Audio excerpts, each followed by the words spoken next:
All right, so for our lesson today, we're going to start off with the anatomy of Sukhasana, and depending on your lineage, different people may pronounce that in a different way. Mostly in Sanskrit, that A is silent, but for the purpose of recognition, we're going to go ahead and pronounce it and include that. It's also known as easy pose, and it's also known as comfortable cross-legged pose, just so you know. So again, just switching tomato. So what we're going to be looking to do today is break down the primary movers to help us understand the anatomy of easy pose, aka cross-legged pose.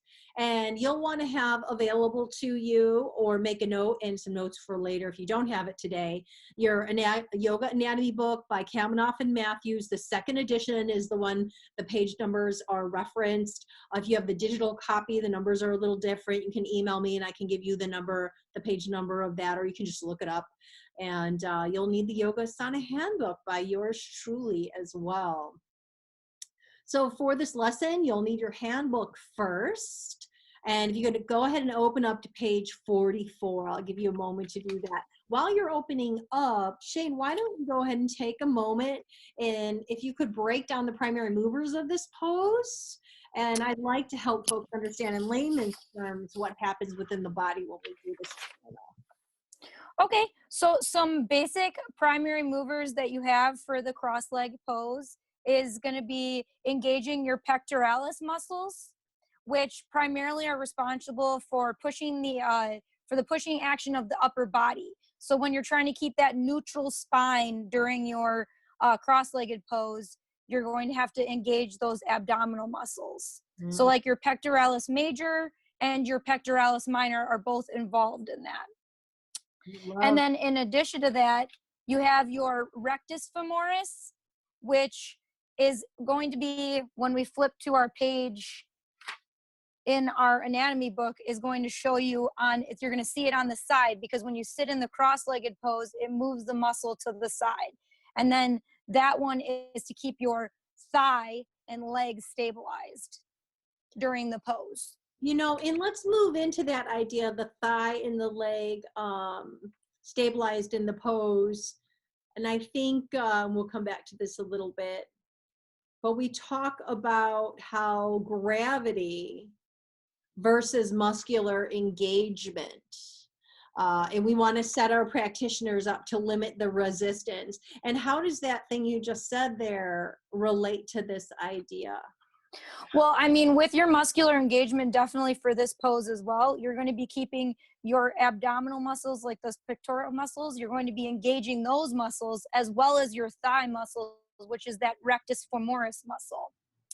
And what that does is it's going to keep you stabilized. And when you're sitting in the cross-legged pose, you're putting pressure on your glute muscles. So your gluteus maximus, to be specific, which that muscle, when you're sitting down, you're putting pressure on that. And then you're putting pressure on your feet as well. When you're sitting cross-legged with them untucked, you're putting it onto your digitae minimi, which is going to be like on the very side of your foot, on the outside muscle of your foot. And let me jump in there real quick. I do recall when I was reading the yoga anatomy book, or maybe in their lesson, they're talking about how we want the knees out and the edges of the foot making contact with the earth. Would that be why, or can you build on that idea? Well, because you're going to be stabilizing yourself. It's all about grounding yourself when you're sitting in the sitting pose. Right. But the muscle itself, you want to take pressure off of the other muscles, because when you're sitting there, you're engaging with your erector spinae, your sartorius, and that's where I think muscular engagement versus gravity really plays in, because if your muscles are engaged, you're not just relying on gravity to pull, like you have that gravity pulling down pressure on you. So if you're not keeping that neutral spine, if you're not engaging those leg muscles, then gravity can be pushing down and it could cause your movement to regress. Ah, yes. And that's a big piece. And I know growing up we had quite a bit of emphasis on posture, And I'm so thankful for that because that carries over with ease into my yoga practice. But for many folks that maybe struggle with posture, that those are some of the things that might take the hit. So this is a really nice posture, I think, for people to practice that come to teachers and say, I'm working on my posture. What do you recommend? Would you agree with that as far as the erector spinae holding the body upright, Shane? Yes, it definitely stabilizes. It's mainly working in your lumbar spine, which is the very lower part of your spine. And then it's working with your thoracic spine, which is the center portion of your spine that's keeping your back straight and stabilized. So you're engaging those muscles as well while you're keeping a neutral spine in this pose. Precisely. That is a good one. So let's go ahead and take a moment just to watch this video here, everybody. Hopefully you Seated can see position. it.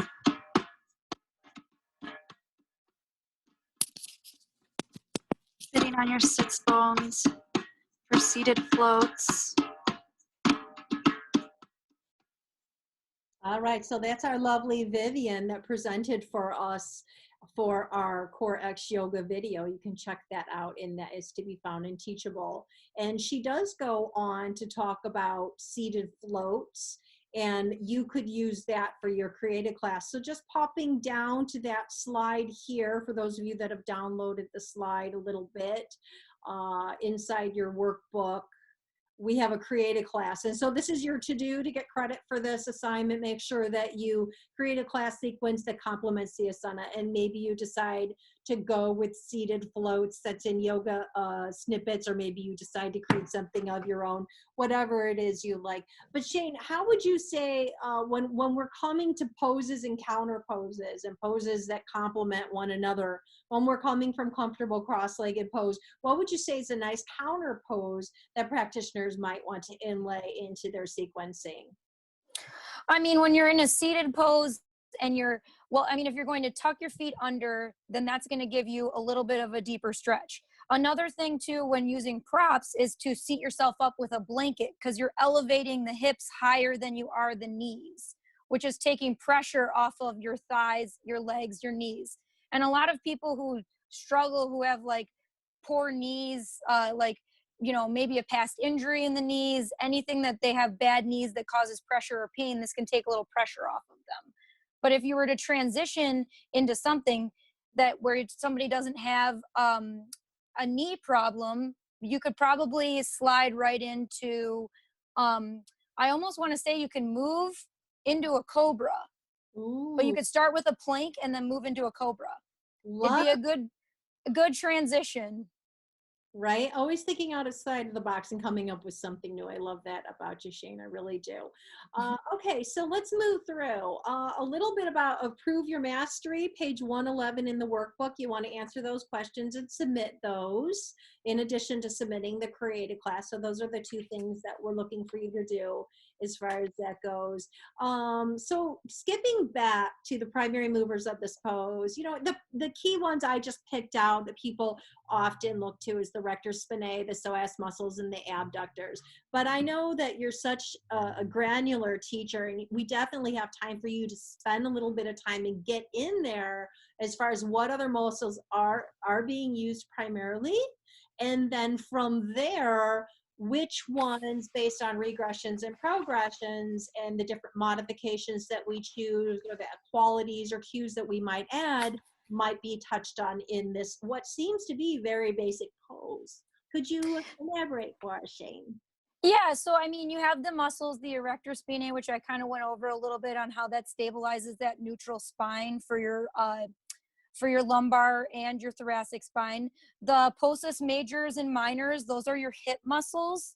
So when you're keeping your hip muscles square and straight, when you're sitting in this and you're keeping that spine straight, is working together.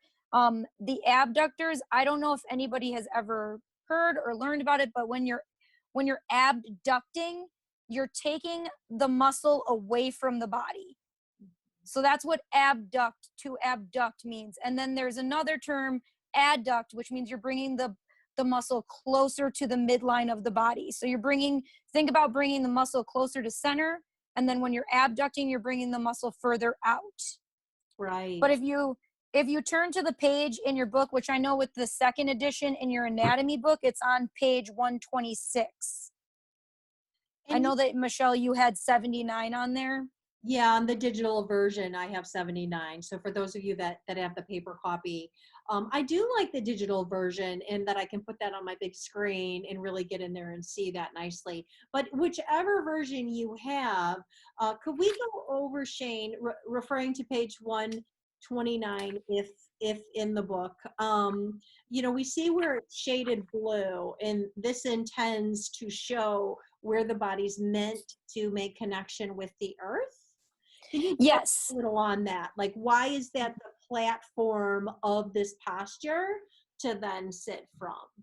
So those grounded postures are what are called where the body is putting pressure. They're pressure points that are placing pressure on that gluteus maximus and on your minimi in your foot, in the far side of your foot. I'll try not to use too many of the technical terms on it, but on that outside muscle on the outside of your foot, that's where it's putting pressure on. Mm-hmm. So the body is drawing that pressure in there too. And a lot of times with this pose too, a lot of people are sitting in a meditative pose when they're using this pose. So they could be sitting there for a long time. And medically, like when you start sitting in there for a long time, that pressure builds up and you're losing sensation in that spot, but not only you're having fluid build up in there. Mm-hmm. So in addition to that, it can cause cramping, muscle cramping. Ah, good to know. All right. You know, when we find out the source of these things, I think it goes such a very long way. All right. So just kind of gumming. All right. So can you identify some progressions and then maybe some regressions of this posture that we can kind of find, you know, with the goal of being a neutral spine? So often what I've seen in class is practitioners just, you know, they want to do something like they want the knees all the way down, or they don't want to use blocks, or they don't want to sit on a blanket or whatever have you. So I often tell my practitioners, try and find the mountain pose in all of the other poses that you do, whether you're seating or you're in flexion or in downward facing dog. You could still straighten that out and come back to that mountain pose essentially. So could you kind of build on that to help folks understand a little further on what we're going for in this posture and how we can meet that goal of a neutral spine? Yeah, so this posture is essentially what it does with your hip joints is it's causing external rotation, but it's also causing a lot of, for those that are very flexible, it can be just a meditative state, but for those that aren't very flexible, it can cause more flexibility by continuing the posture. Yeah. So what you're doing with a progression is you're improving your flexibility in the thighs, the back of the pelvis, and the inner thighs when you're in this stretch. And by putting, so in the pose that we see in the picture, they have the feet untucked, which is just starting you off at a baseline of your flexibility. But when you tuck the feet under and you move them closer to the pelvis, you're causing an increase in flexibility in those muscles that are in the side of your thighs. Mm-hmm. Mm-hmm. Precisely. And I can tell you, I have very tight hips. So this posture for me is far from meditative. It's absolutely, it's not easy pose, which is why I named it cross-legged pose when given the choice in lineage, you know. I'd much rather hang out in a downward facing dog or even a headstand for that matter. So I think that that goes a long way in helping people understand that like what level a practitioner might be appearing to be at might not actually impact the different postures that you might have planned for your class. It looks like we have a question here, and if I can take a look at that, I can let you know what it is. Yeah.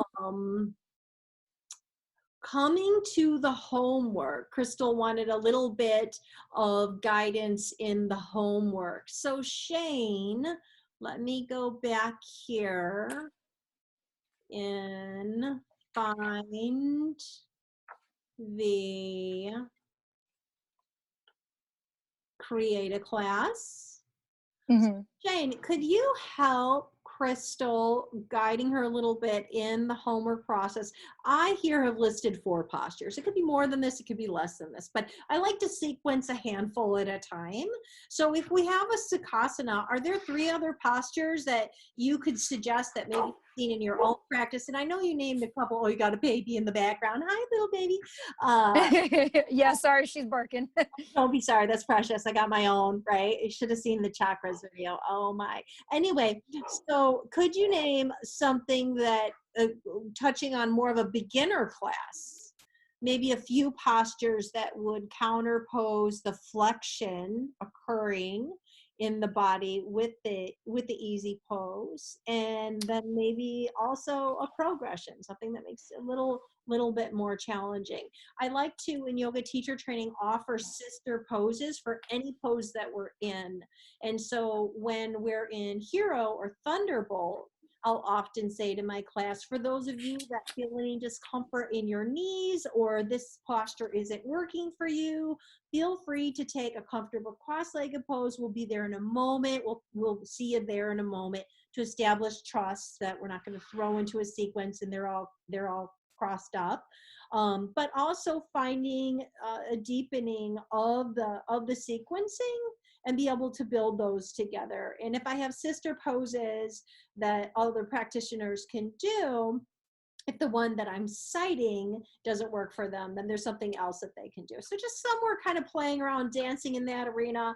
I know you're such a wealth of knowledge, so I'm going to allow you to take that in whatever direction you want it to go. Well, I was going to say, because this pose, when you're sitting in the cross-legged pose, is causing a lot of hip and knee flexion. Mm-hmm. So maybe if you wanted to go something a little bit more basic where they can take themselves out of flexion and move into extension, they can put their legs straight out in front and almost do a forward fold. Ooh. But instead of standing, they'll be bringing their legs out and they'll forward fold. Yeah. And then this way they can easily transition into a standing pose if you're moving into that. If you want a few more, I can list a few more. But well, let's stay here for a moment and then see how much time we've got, because I know you have all kinds of notes that you want to share, and I'm not sure in an hour, to be honest with you. There might be a part 2 to this. So, to answer your question, Crystal, posture 1 could be easy pose. Maybe we're starting off there. I usually have blankets available, and we roll the blankets up to elevate the hips. In times or places where you don't have blankets or using blankets, would it be prudent? You could roll up the end of a mat and have the practitioner sit on that, and that would elevate the hips, allowing the knee to come lower. And that's very helpful in the low back, particularly. And also softening the knee joint. So that posture 1 could be comfortable cross-legged pose.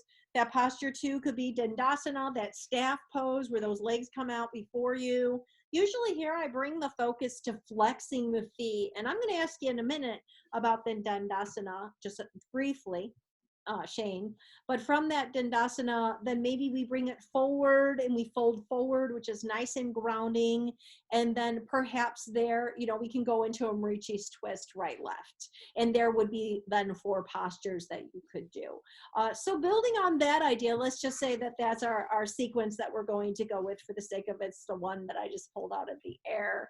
Shane, what muscles do you see used in that staff pose versus the muscles you see in that Marichi's twist, and the difference between them? Well, I mean, when they're using if in a twist, you're going to be using what's called your latissimus dorsi, which is it's that large back muscle that connects directly into the spine. So when you're twisting, it's causing you to stretch out that back muscle. And then with Tadasana, you were asking about Tadasana, correct? Dandasana, staff pose. So that one, you're working less of your leg muscles and more of like your back muscles. Yeah, holding you upright. So still those erectors, but I find though, when I offer the cue of flexing the feet and I bring the emphasis and awareness like through the heels. So let's come into that staff pose or Dandasana and feel the energy move through the legs and out the heel of the foot and invite those toes in towards the body. Then some of the muscles in the legs start to get used. Could you talk about just the key ones, and then we'll jump back into Sukhasana? So the key ones in that were going to be in the back of your shin. So it's a muscle called your gastrocnemius, and then you're using a muscle called your soleus, which is going to be stretching out those muscles. And think of like when you're holding, if you put your whole back of your shin in your hand, that thick muscle right there is the one where it's going to be when you're flexing the toes and you're moving your toes and you're extending, it's moving that muscle in the back of the shin. Yeah, that fleshy calf stuff, right? Mm-hmm. That's It's great. called the gastrocnemius. Yeah. Good stuff. Well, thank you for building on that, because I always like to take one posture and unpack it, but then I always like to see if we can create a snippet out of it and build into that, and I think help our teachers create more balanced classes and understanding what's happening in the body in this pairing. So thank you for that. You've certainly accomplished that. So that is this one. Hold on, let me go here. So building on some more, Shane, because we have time to do it. What happens when we reposition our feet? So, here Viv is, she was lying down and now she's getting up in the onset of this video. And she's about to send the feet underneath. And at this point, the feet are still far from the pelvis. In some case, the feet are close to the pelvis. What's the key difference? Because that seems very a subtle nuance, but it's my understanding that it's kind of a game changer a little bit. So what are your thoughts on that? Well, when you're moving the feet closer into the pelvis, you're redistributing your weight and you're redistributing the stretch. Yeah. So you're moving more of a stretch up the thigh and you're redistributing your weight further back. So a lot of the times people won't correct their spine and they won't correct their hips, and they might move back too far, putting too much pressure on their lower spine, which is that lumbar spine. But in addition to that, they're redirecting what's becoming the primary mover, which is initially your hips. When you're sitting in that, you're moving it back and you're moving it to make the primary mover more of your erector spinae. Right. So which is putting pressure on it. Where those feet go. So I like to mention that in class. Not that there's a right or a wrong, because I would say, and I'm going to give you a moment to build on this, I would say that both are great muscles to stretch, use, strengthen, and lengthen, but depending on what your intention is. So going back to that sister pose idea, if we have a practitioner and they're in a comfortable cross-legged pose and they've got the feet away from the base of the pelvis, and according to this article in Yoga Journal that I included as a trusted resource, I always try and find trusted resources for you guys to build on. Oh, here it is. They talk about, as you look down, you should be able to see somewhat of a triangle shape.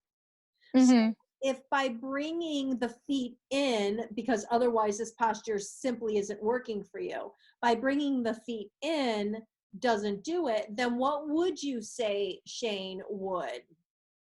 Like, what would be I would posture for them to maybe go into instead? I would say like moving, as opposed to moving the feet, even switching the feet, which foot you have in front of one of the other, or even elevating the knees higher than the hips. If you want a deeper stretch. So if you're really after, so I love that you said that. If you're really after opening the hips, rather than, some of these other things that can happen depending on where you're moving your feet, the erector spinning and so on. Switching the feet can go a long way. And again, that elevation of hips seems to be a nice go-to for so many different postures in yoga. Well, for the seated ones anyways, we elevate the hips. It really makes all of the difference. So again, I think that the language, in order to invite your practitioners into this posture and invite them to use that blanket or the rolled up mat, whatever it might be, what I'll commonly do is just invite folks to go ahead and do it, rather than so much giving them a choice than saying, oh, if you need a blanket, there's a blanket, go get it in the middle of class. I just have everybody start off with a blanket. So today we're going to be using a blanket, roll it up, let's send it over the hips, or maybe if I'm giving out bolsters, you know, in times like this, maybe it's prudent to use fabric items. Maybe they're not available to you where you're teaching. So again, rolling up the edge of that mat can go a long way. And as you're hearing Shane say, these are completely changing the muscles that you're going to be using based on that. So nice addition. You're welcome, Crystal. I'm happy that she was able to answer that for you. So there's your tip. Okay, so Shane, I would love your personal opinion, because I know different camps, right? There's always going to be different camps.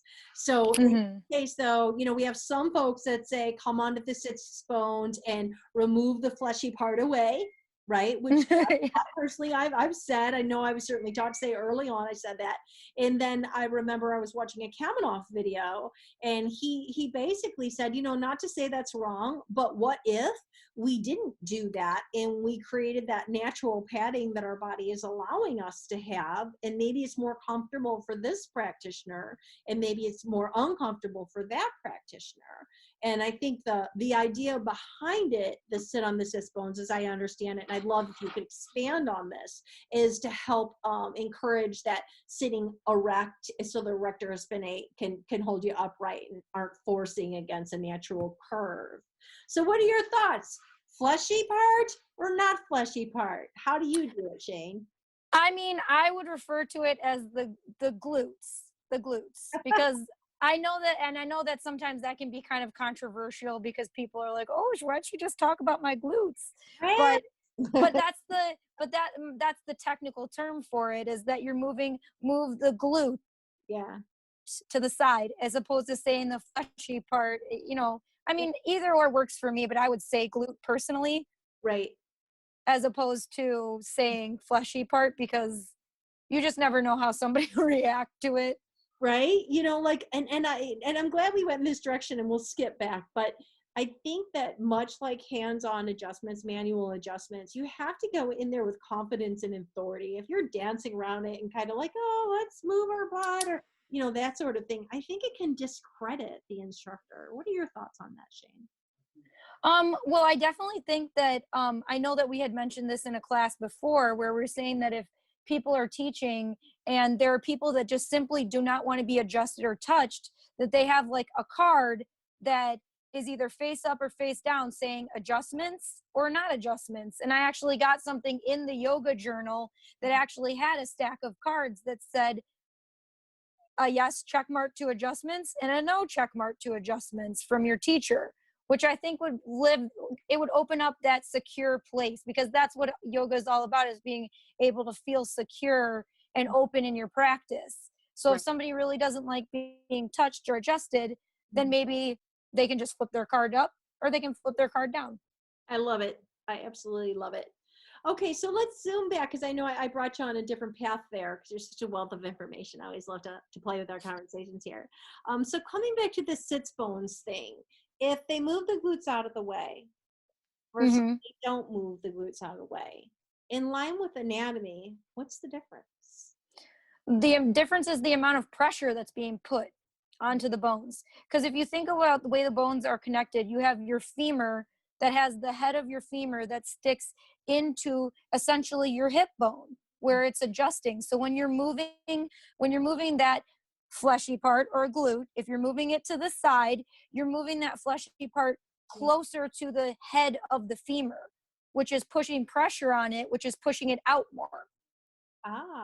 Out of alignment. So you could actually be pushing yourself out of alignment by doing that.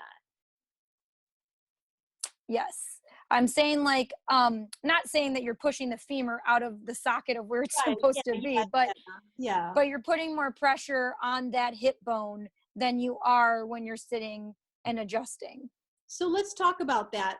In here, I'd love to, so we've got consider knee and hip placement clearly. You know, building on that, putting pressure on, deepening, leveling up, more difficult, level 3, advanced, these words, these notations that I think tend to scare away the masses and make yoga a little bit more exclusive than I would like it to be. And I aspire to make it inclusive as possible. So the Sanskrit alert for this word, Sukhasana, breaks down to Sukha is comfortable and Asana is seat. So the whole gist of it right, is to take a comfortable seat. So we Hmm. want to try and find some comfort in there. And by adding extra load or extra pressure so that we could advance the posture might not be the answer to it, I would think. What do you think about that, Shane? Well, I think that when you're moving that out of, if we're moving your glute out of the way and you're putting more pressure on the side of your legs, I don't know about everybody. Not everybody everybody's body works differently and moves differently. But for me, when I do that and I move the pressure, like move my glute out of the way, it puts pressure on my hips, which can cause me to have cramping in my hips when I'm moving my glute to the side, and it's almost taking the balance away from me to have a neutral spine. Yeah. So when you're moving it towards the hip, I'd say if you wanted to move it more back towards the spine to straighten your align your spine, and you're not sitting deeply into it, you're straightening. Love it. Yes, precisely. Exactly what I'm going for. Okay, questions, anybody that you have for Shane, feel free to add that to the group chat. I am trying to keep an eye on that as best I can. I might end up with a moderator in the end as I work towards this. Okay, so in our Yogasana handbook, we have the lovely Kit Royce here and talking about breaking down the pose. And let's talk, we talk about quite a bit about the lower body of this posture.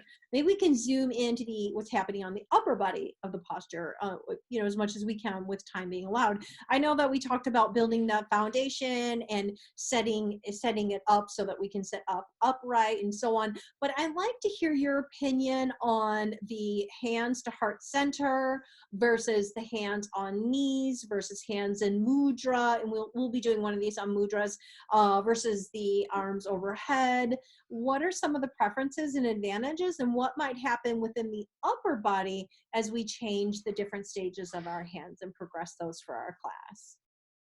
So the way that I like to think about it is I think everybody carries their stress in their shoulders. Mm-hmm.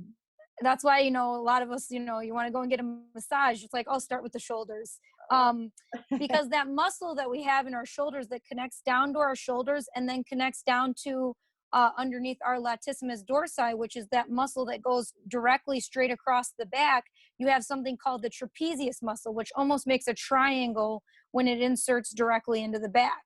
Yeah. So what it does is that people, when they're pulling hands to heart center, they can put too much pressure onto, like, when they're pulling in, and they're pulling at that trapezius muscle, which is causing tension in the back muscles. So keeping a very light hands to heart center and not pulling too far up, because when you're pulling too far up and you're raising your shoulders and you're raising your elbows, you're putting pressure on that muscle that connects to your shoulders and to your back, which can cause a lot of tension.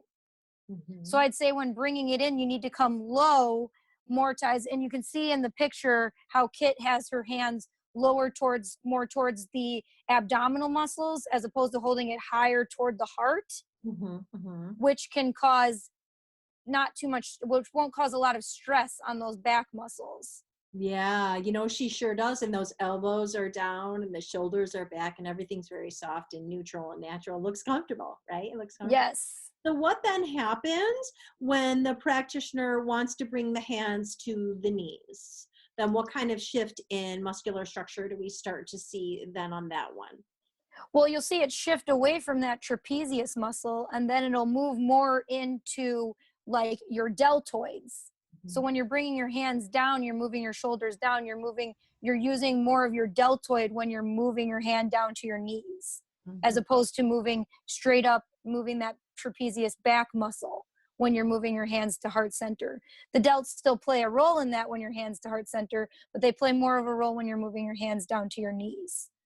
Beautifully expressed, Shane. You really, thank you. That's lovely. That's just so lovely. So then let's say our sequence, just to kind of play a little bit, I like to do that, is we're starting off in heart center, nice and soft, right? Imagine just the tiniest space in between the palms there. That would help, I think, with the rigidity of the posture of the hands clipping together. Nice and low, snugging the elbows a little closer towards the midline, softening through the shoulders, things like this. These types of cues and qualities, I think, can guide practitioners, through this process in a way that they understand without the technical end of it or knowledge that, say Shane has, for example. And so if our sequence is from here, let's say she's going to bring her hands, going to keep them together and going to bring them overhead and then float them down. What starts to happen there as we do? A water bottle I'm going to knock over. Well, when you're pulling your hands up, you're shifting that, like I had mentioned before, that latissimus dorsi, that big muscle that basically wraps around your back toward your spine. Mm-hmm. You're shifting that pressure and that stretch from the top of your shoulders from that trapezius muscle down to your latissimus dorsi. And then you have muscles that are called intercostal muscles that work in with the ribs. So you're moving your ribs as well. And we know that from just when we breathe, how our ribs will stretch, how our muscles that are intercostal muscles that are connected to our ribs will stretch, and it can put tension on that too. So it's like, that's why deep breathing is such an important thing to do. Mm-hmm. But that basically, when you're moving your arms up, you're moving it with your delts. That is when you're bringing them back down, is moving them back through your delts, back through your trapezius muscle, down to your latissimus dorsi, and then finally down to rest, to that neutral spine where it's connecting with your erector spinae, which is that muscle that runs up and down the spinal column. I like to describe it as the muscles are like layers of onion. So you have your trapezius muscle that is underneath your latissimus dorsi muscle, but these intercostal muscles are underneath all of those, but they are on the side of your body. They're on the side of your rib cage and your hips. They go as far down as to reach to your floating ribs, which are just a little bit above your hips, depending upon the person. I mean, a lot of people have very different frames. I have a very short torso, so mine reach closer to aligning with my hips than other people say might. Right. But what it does is that those layers of muscles all interconnect with each other, and they insert, and it can cause tension and stress if you move in a certain wrong direction, or you hyperflex anything, or if you overextend anything. So when you're moving it, it needs to be very fluid. Yes. Building on that idea, since you brought that up, it brings to my, my doctor, Dr. Leona. She keeps me in such great shape. And oftentimes I'll go and I'll have like a rib out. And I had this little cough. I had a little cough forever. I couldn't figure out what it was. I was like, like right now people would run from me, but I had this cough. I know. And I had a rib out. And, this is something that kind of comes up and that happens. And so when we consider something that might be accessible to us, as teachers, thinking, oh, we're just going to do easy poses, it's going to be really simple. We're going to do some arm floats along with that. And that's in Yoga Snippets. You guys can look at the arm floats there. But if a practitioner has a rib out, what kind of things could we look for? Not that we want to stay, we want to stay within our scope of practice, of course, we're not doctors, but if we see something happening within our practitioners and they're talking about ailments and they have pain and this sort of thing, what are some key, hot words to listen to for, you might just have a rib out and that's causing some trouble? Could you build on that, Jade? Yeah, I mean, pain is definitely going to be one, because it's going to put pain and stress on the muscle. Yeah. But in addition to that, you'll see, it depends on where the rib is located at. The floating ribs that I mentioned before are at the very end of your rib cage, and they're the last two ribs on each side. Mm-hmm. Depending upon where you have the rib out, you can kind of see an uneven expansion in the chest. Mm-hmm. So sometimes people will have elevated breathing, mm-hmm. which elevated breathing could cause an elevated heart rate. Because of the, elevated breathing can cause stress, can stress somebody out, like, oh my gosh, why am I hyperventilating? But oh my God, I've never even thought about it in that way. I learned so much teaching training. But what I'm saying is pain will be a definite one. And especially if they're turning to the side of the afflicted rib. So if they're in a twist, and say they're twisting towards their right hand side and the rib is out on their right hand side and they're twisting towards it with their left arm, they're going to feel a sharp pain if that rib is out. And so those are just some things that can be helpful to know. scope of practice, because I mean, I know as a nurse, you have a better handle on what we can say and what we cannot say. So let's just touch on it because we have a moment or two to do that. Let's say we're inside a class and we're observing a practitioner and we've done some pranayama and we've witnessed some of the things you've talked about. We've done some seated floats and we're beginning to suspect that maybe we have a rib out. Maybe we had a conversation with the practitioner prior to, and we just have some clues thinking this might be the case. What would be an appropriate way to relay any kind of data to the practitioner that keeps us in our scope of practice as yoga teachers? I'd say a good way of doing that is, well, definitely transparency with your students. Like if somebody has a problem with like anything health, medical related, and they know it, to give that, be able to have that comfort and transparency with your yoga instructor is going to be such a big deal. Because if somebody has bad knees, if somebody is, you know, somebody has digestive problems, there are poses that can be incorporated that can help with that. So maybe essentially props can play a role in that too, like using a prop to get a better stretch, but to also stabilize a patient that might, or to sorry, patient, stabilize a yogi that won't, you know, be able to do it as just freestanding, free motion without a prop. Right. I'd say that a way to do that too is to just, you know, never do it in front of a bunch of people because it can make them very uncomfortable and nervous.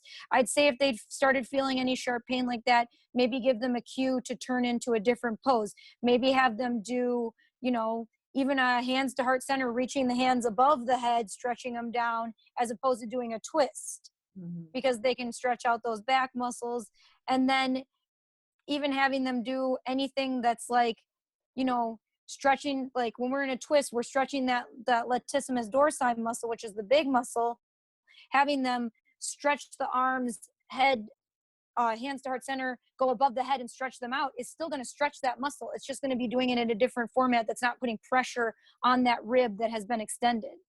So that's really the key word I'm hearing is pressure. How do we reduce pressure, right? And so that's not really the no pain, no gain idea. We're looking to reduce pressure, going back to comfortable seat. The root of the Sanskrit word is comfortable seat. So that certainly goes a long way in backing up what you're saying. So let me ask you this. So if you know or you believe a practitioner has a rib out, what can you say?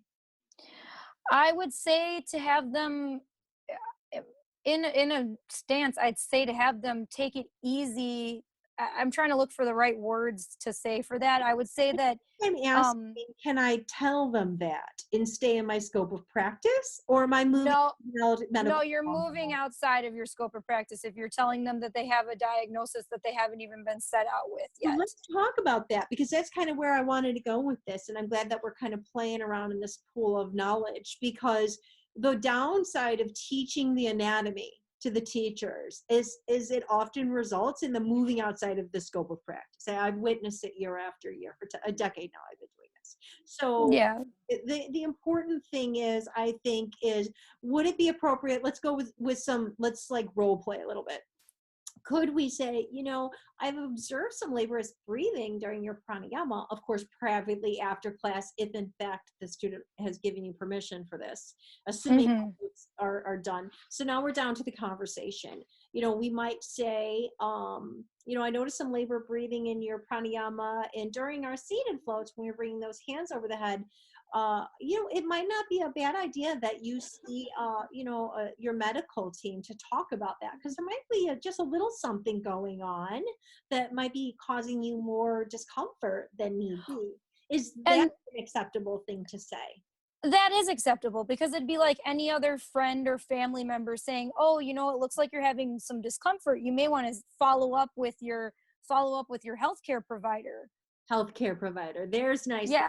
Yeah, healthcare provider. Yeah, go talk to them and let them give out diagnosis. If you're feeling a sharp shooting pain in a twist, I mean, that's not even in a deep stretch. You can feel some discomfort and you can feel some pulling and tugging that gives you maybe a little sensation of pain. But a sharp shooting pain or deep intense pain is not a normal thing that someone should be feeling when they're in a stretch like that. Right. So then they're going to need to be able to follow up with their healthcare provider to see if there was something that was wrong or something that's impinging up, like impinging it. And even so much, it can be as much as a pinched nerve. Yeah. And then people just don't know it. And then they keep deepening their stretch, and it's could be, hurting them even more. But that's like out of scope of practice. Being able to say to your students, if you're having any discomfort, why don't you take it easy in this class? There are ways of deepening the stretch without putting pressure on the place that's hurting you, or if you need to take a break, that is perfectly fine. Not making anybody feel pressured to have to continue on, because a lot of people will do it competitively and they'll hurt themselves. Let's talk about that. In this page 44 of your Yogasana handbook, I've got cues, I've got qualities, and I've got modifications. And I regularly make jokes that on the next edition, I'm going to move modifications up above qualities, if not even above cues, right? If I put in between, because the qualities, I think, encourage an enhancement or deepening of the posture. That's what I intended when I wrote this. That's what we're going for. So I'm just going to zoom this in a little bigger. Can you see this okay, Shane? Is this easy? Yeah, I can see it. And I have it pulled up in my workbook next to me. So, So we have the cues, we have the qualities, we have the modifications. So when we talk about this sort of thing, how we can modify it to be either more accessible, right, which is a regression, or how we can level up or deepen our practice, which is a progression. So as we move through these different postures, I think that people are commonly looking to deepen. Like, you really want to feel that stretch. You really want to open it up. You really want to work through that.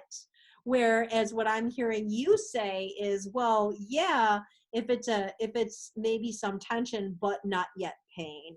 Is that correct? yes. Okay. Like feeling that little bit of tension, that little bit of pull, that's perfectly fine. That's what we want to do. We want to stretch the muscles. And when we're stretching the muscles, we're releasing all of this fluid that can be built up in the muscles. So we have something in our body that when we're working out is called lactic acid that the muscles release. Mm-hmm. So, and that can put, releasing that is good, but you don't want too much of that in your body to begin with, which I won't go into so much detail about that, but I'm just saying the muscles carry a lot of nutrients, they carry a lot of fluid, they carry water, they carry salt, they have all of these different things running through them that when we stretch and it's like releasing these toxins.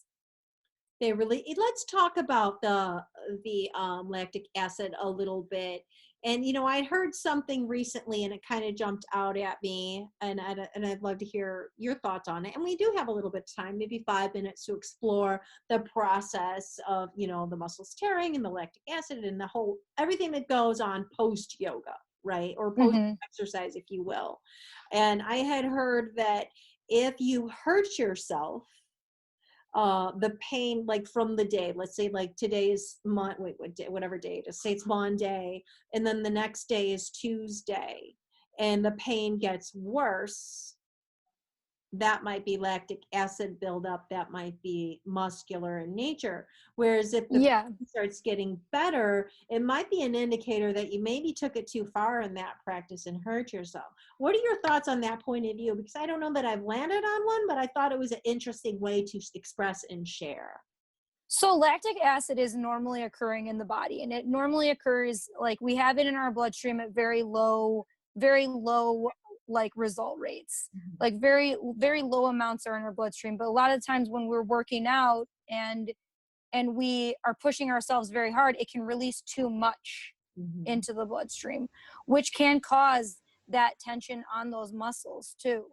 We're releasing all of this, and it's, you need a certain, it's all this homeostasis, which is this balance that you need to keep in your body, where you're keeping the lactic acid that you have in, which like I said, I won't try to go into too much detail and get too medically, but it's you hold it in your cells. And your cells make up the majority of your tissue, your fluid, your muscles, everything. So you're holding this lactic acid in your cells. And when you're in those deep stretches, you're releasing it.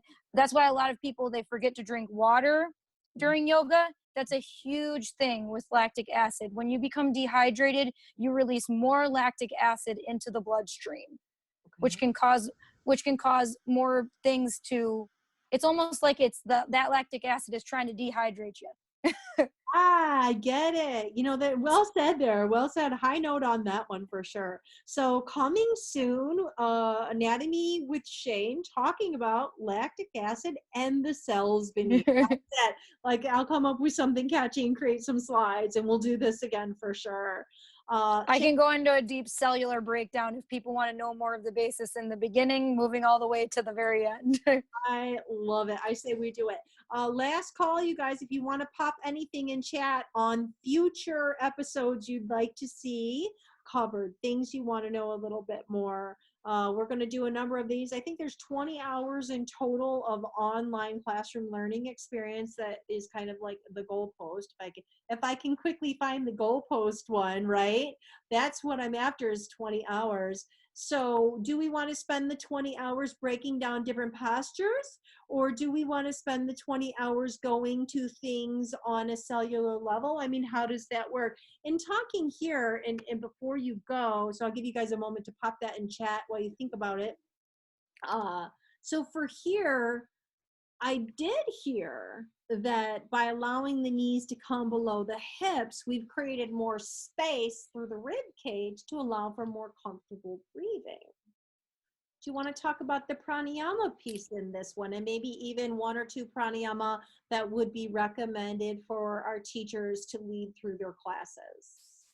Well, I was going to say that just by opening up the hips and putting the knees below the hips, you're allowing your diaphragm to have space for when you're breathing, when you're inhaling and exhaling. So that's why it allows for more comfortable breathing. It's because you're not putting your pressure on your diaphragm, because when you're breathing in and out, your diaphragm is going to elevate and it'll push up on your lungs.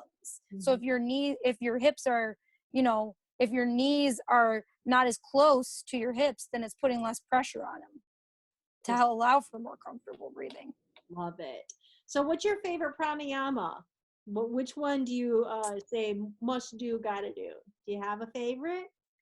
I don't have a specific one that I know I wrote a note on it and I was like, oh, which one's going to be my favorite one, but I haven't really. Yeah. I mean, I'd say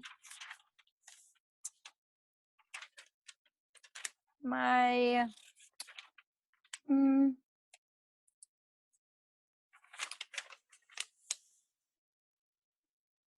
I'm not certain. I like them all. So like they all come with benefits. Well, maybe jot down, here's one, maybe jot down that alternate nostril breathing for a future episode, so that and I know that this is your jam as far as I know you to be, is how that can help balance the left and right sides of the brain. And we can maybe move into what happens when those things occur in the interplay between the hormones and all of the other systems that then tend to be affected. Is that something you'd be willing to speak on in the future for us, Shane? Yeah, and how your hormones and how I can go into the chemicals. I'll try not to go too deep, but it's like, no, I love it. Thank you. I had tests going on, so I'm trying to organize my thoughts. So many things. Well, I know that you're doing great things, and the medical field will definitely benefit from your knowledge and from your willingness to share it. And I think that you do such a nice job of presenting the broad strokes and then the granular learning and then the examples and then tying that all together. So it's a real treat to have you on, and thank you so very, very much. Oh, thank you. Yeah. I would like to incorporate more of the Eastern medicine into Western medicine, because I truly believe that it will have greater benefits in healthcare for people than we even know, than we've even been ready to explore. Yeah, it's not. So learning about it is, I may know more of the Western right now, but I'm going to get more into the Eastern and be able to learn more about that. So, I love that, like bringing that together. Like, how do we, like, these folks have been saying these things for thousands of years. And so, like, where does it all fit? It seems like I heard someone once say, not one person being a population, gets to know everything. It's meant to be a puzzle that we all contribute to. bring together and then have a pool of knowledge. And I think that's really where the truth on these things can be found. So I'm excited to hear about your journey as you move through that. I'm thrilled to have you as part of our EDGE team. I absolutely love having you in our program for sure. I know Crystal's looking for more of that alternate nostril breathing information in regards to how it affects the brain and hormones. So for sure, we'll be planning that one sooner than later. So thanks for the comment. We appreciate that. So, okay, well, with that, everybody, I want to make sure everyone has a chance to get on out of here on time. So don't forget about your homework assignment in order to get credit for this particular piece. We've posted the video in Teachable. We have the resources in Yoga Journal as well. I try and include that link. The movie is there of Viv, but she's also listed in, that's part of Yoga Snippets, Quark's yoga video. And Quark's yoga video isn't so much like do Quark's yoga for an hour. It's just an opportunity to take the postures that are listed in the manual and Yoga Snippets and see them exhibited inside a video format. So that's what that's about. So just keep that in mind. So touching on that homework piece one last time is going to be opening the workbook. Prove your mastery, page 111, answer those questions and submit it. There's no right or wrong. It's your take on things, right? And I would say, Shane, would you agree that some of this stuff is up for debate, and it's what tribe you belong to, right? What camps you are. Whatever your practice is and what you want to incorporate into your practice to make it comfortable and to make it feel best for you, that's exactly what it's all about. And I would definitely highly recommend, I subscribe to Yoga Journal, which is just fantastic. They have so many great things in there, and they actually incorporate an anatomy piece into there specifically to some more advanced yoga poses and a bunch of different things. I mean, I learn stuff from it all the time too. So, and I'm still learning every day. So we're students. As soon as we think we know it all, we need to go back to start. Yeah, exactly. Namaste. Thank you so much. It was Namaste. Everybody, thank you all for joining me. We will see you on the next Zoom meeting, and it was just a pleasure. Thank you. Awesome. Bye, all.